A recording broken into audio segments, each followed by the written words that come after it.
2019 പ്രളയം ദുരിതാശ്വാസ തുക തിരിച്ചു നൽകാൻ കുടുംബങ്ങൾക്ക് നോട്ടീസ്. 2019 പ്രളയ ദുരിതാശ്വാസ തുക തിരിച്ചടയ്ക്കാൻ ആവശ്യപ്പെട്ട് ദുരിതബാധിതർക്ക് നോട്ടീസ്. സാങ്കേതിക പിഴവ് മൂലം 10,000 രൂപ അധികമായി നൽകിയെന്ന് പറഞ്ഞാണ് 5 വർഷത്തിന് ശേഷം റവന്യൂ വകുപ്പിന്റെ വിചിത്ര നടപടി. മലപ്പുറം തിരൂരങ്ങാടിയിൽ 125 കുടുംബങ്ങൾക്കാണ് നോട്ടീസ് ലഭിച്ചിരിക്കുന്നത്. പ്രളയം കഴിഞ്ഞ് 5 വർഷത്തിന് ശേഷമാണ് നോട്ടീസ് അയച്ചത്. പ്രളയബാധിതർക്ക് 2 തവണയായി ആകെ 20,000 രൂപ അനുവദിച്ചിരുന്നു. ഇതിൽ നിന്ന് 10,000 രൂപ തിരിച്ചടയ്ക്കണമെന്നാണ് നോട്ടീസ്.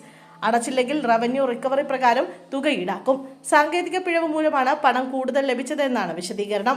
പാവപ്പെട്ട ദുരിതബാധിതർ പണമടയ്ക്കാൻ കഴിയാതെ പ്രതിസന്ധിയിലാണ്. നോട്ടീസ് ലഭിച്ച ഒരാഴ്ചയ്ക്കകം പണം തിരിച്ചടയ്ക്കണമെന്ന് നോട്ടീസിൽ ആവശ്യപ്പെടുന്നുണ്ട്. താലൂക്ക് ഓഫീസിൽ ഈ പണം അടയ്ക്കണമെന്നാണ് നിർദ്ദേശം. അടുത്ത് നടത്തിയ ഓഡിറ്റിംഗിലാണ് പണം അധികമായി നൽകിയ കാര്യം ശ്രദ്ധയിൽപ്പെട്ടത്. ഉദ്യോഗസ്ഥ പിഴവാണ് എന്നതാണ് വിശദീകരണം. ഇതിന്റെ അടിസ്ഥാനത്തിലാണ് പണം തിരിച്ചുപിടിക്കാൻ നടപടികളിലേക്ക് റവന്യൂ വകുപ്പ് കടന്നത്.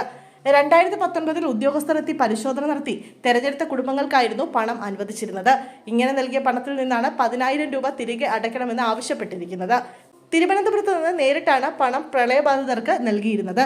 പണം എഴുതിത്തള്ളണമെന്നാവശ്യപ്പെട്ട് മുസ്ലിം യൂത്ത് ലീഗ് സമരത്തിലേക്ക് കടക്കാൻ തീരുമാനിച്ചിട്ടുണ്ട്. സഹായം ലഭിച്ച കൂടുതൽ പേരും പാവപ്പെട്ട ആളുകളാണ്. പെട്ടെന്ന് തിരിച്ചടയ്ക്കാൻ ശേഷിയുള്ളവരല്ല. പണം എഴുതിത്തള്ളണമെന്നാണ് ദുരിതബാധിതരുടെ ആവശ്യം. ഉദ്യോഗസ്ഥർ നേരിട്ടെത്തിയാണ് 2019 ധനസഹായത്തിന് അർഹരായ പ്രളയബാധിതരെ തെരഞ്ഞെടുത്തത്.